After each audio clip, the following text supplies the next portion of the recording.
Oh. It's wonderful to see you both.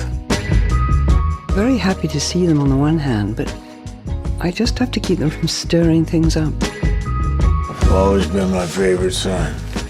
Well, your only son. As far as we know.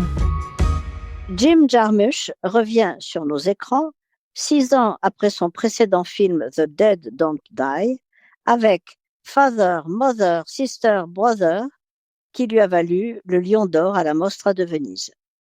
Une nouvelle pépite dans une œuvre exceptionnelle, adulée des cinéphiles du monde entier.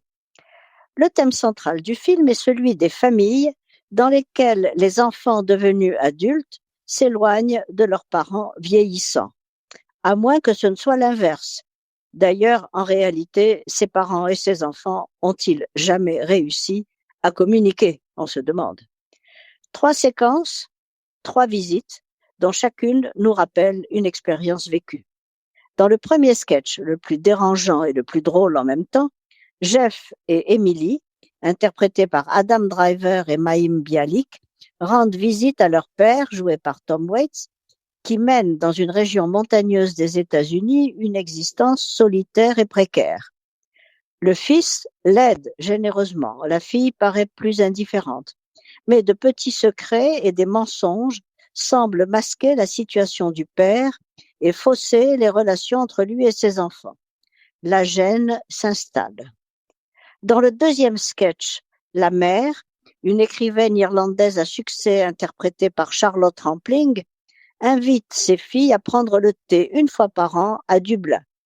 Les filles, Kate Blanchett et Vicky Krieps, dissimulent ici, elles, des secrets, mais la mère semble en savoir long derrière les petits mensonges et les silences gênés.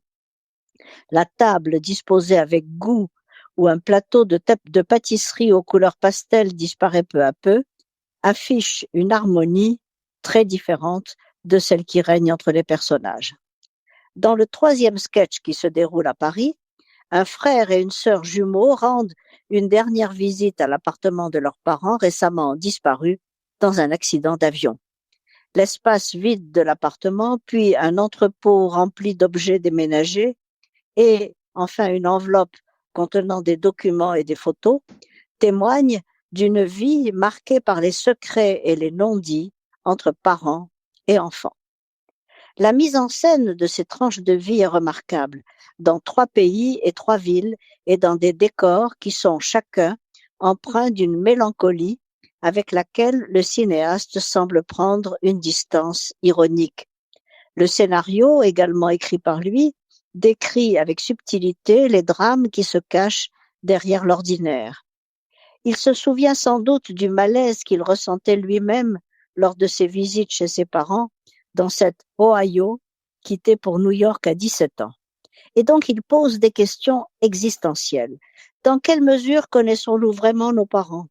Comment appréhendons-nous leur vieillissement qui préfigure le nôtre? Chaque spectateur donnera ses propres réponses. Si les histoires sont en apparence simples, voire banales, les liens qui les unissent sont subtils et forment une structure secrète, faite d'éléments reparaissants, comme les plaisanteries, les toasts sans alcool, les détails vestimentaires, ou alors les skaters qui sillonnent les routes et les rues d'Amérique, de Dublin ou de Paris.